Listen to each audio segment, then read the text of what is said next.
Hi friends, ఈరోజు మామిడికాయతో సన్న ముక్కల పచ్చడి అయితే ఎలా పెట్టుకోవాలనేది చూడబోతున్నాం. చాలా రుచిగా ఉంటుంది ఈ పచ్చడి అనేది. ఎండాకాలం స్టార్ట్ అయిపోయింది కాబట్టి ఇలా సన్న ముక్కల పచ్చడితో చాలా టేస్టీగా మనం ఫస్ట్ ఎండాకాలంలో ఇలా ముక్కల పచ్చడి అనేది ఎంజాయ్ చేయొచ్చు. ఇలా సన్న ముక్కలతో చేసుకుంటే ఇప్పుడు ఈ ముక్కల పచ్చడి ఎలా పెట్టుకోవాలో చూద్దాం. మామిడికాయలు అయితే ఇలా స్టార్టింగ్ లో మనకు వచ్చే మామిడికాయలు అనేది ఈ సైజు లో ఉన్నవి తీసుకోవాలి. ఇవి పుల్లగా ఉంటాయి అన్నమాట. ఇప్పుడు ఈ మామిడికాయలను కూడా నీట్ గా కడిగేసుకొని తడంతా ఆరిపోయిన తర్వాత మాత్రమే వీటిని అయితే ఇక్కడ చూపిస్తున్నట్టు ఇలా చాకుతో కట్ చేసుకోవాలన్నమాట. ఇవి స్టార్టింగ్ లో వచ్చినవి మామిడికాయలే, చిన్న మామిడికాయలే కాబట్టి చాకుతో అయితే కట్ చేసేసుకోవచ్చు. ఇక్కడ చూపిస్తున్నట్టు మామిడికాయల జీడి అనేది ఉంది, చూసారు కదా. ఇలా జీడి పడితేనే మనకి ఆ టేస్ట్ అనేది బాగుంటది అనమాట. మామిడికాయ పచ్చడి అలా సన్న ముక్కలు చేసుకునేటప్పుడు ఒక నెల రోజులైతే ఇది నిల్వ ఉంటది. టేస్ట్ కూడా చాలా బాగుంటది. రాని వాళ్ళు కూడా చాలా సింపుల్ గా ఇప్పుడు ఎలా పెట్టుకోవాలనేది చూపించబోతున్నాను. ఇక్కడ కత్తిపేటతో కూడా ఇలా సన్నగా కట్ చేసుకోవచ్చు అనమాట.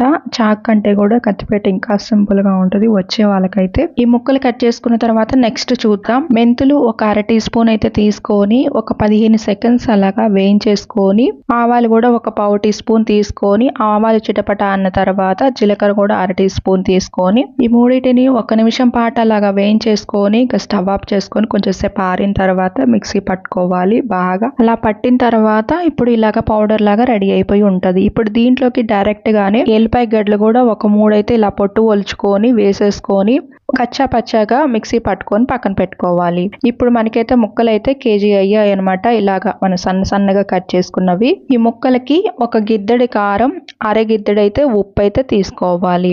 ఇందాక కచ్చా పచ్చాగా మిక్సీ పట్టుకున్న ఎల్లిపాయలు, మెంతులు, జీలకర్ర, ఆవాలు దీంట్లోకి డైరెక్ట్ గా అలాగ వేసేసుకొని చేత్తోనే బాగా కలిసేటట్టు కలుపుకోవాలి. ఈ మొత్తం కూడా కలుపుకున్న తర్వాత ఉప్పు సరిపోయిందా లేదా అనేది చూసుకోవాలి. కారం అయితే కరెక్ట్ గా సరిపోతుంది. ఎందుకంటే మనం చేసుకునేది ఇక్కడ ముక్కల పచ్చడి కాబట్టి కారం కొంచెం తక్కువగానే ఉండాలి. అంటే ఇక్కడ గిద్దెడు అయితే మనకి కరెక్ట్ గా సరిపోతుంది అనమాట. ఉప్పు అయితే అది కూడా మామిడికాయ పులుపుని బట్టి కూడా ఇక్కడ అడ్జస్ట్ చేసుకోవాలన్నమాట. ఒక్కొక్క మామిడికాయ తీరుని బట్టి ఉంటది కాబట్టి ఒక పావు కప్పు దీంట్లోకి ఆయిల్ అయితే వేసేసుకొని మళ్ళీ చేత్తోనే బాగా కలిసేటట్టు బాగా కలిపేసుకోవాలి. అప్పుడు ముక్కకి బాగా పట్టేసి మంచిగా గ్రేవీగా మనకి బాగా రెడీ అయిపోయి ఉంటది అనమాట. ఇప్పుడు చూస్తున్నారు కదా, ఇలాగ శనగ నూనె అయినా రిఫైండ్ ఆయిల్ అయినా అదే చాలా బాగుంటది అనమాట. శనగ నూనె అయితే ఇంకా టేస్ట్ చాలా బాగుంటది.